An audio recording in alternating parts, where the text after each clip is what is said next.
mai girma a jagora baba Ganduje kenan a furucinsa da ya ce ai likimo aka yi ka fuskanta ai karɓar mulkin da aka yi ai likimo ne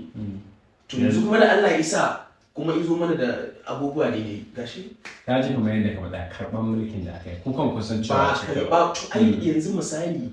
ni ne sai na amshi abin ka ta wannan to dan an yi afil kuma kotu ta damu da al'amarin mu shikenan amma ta yaya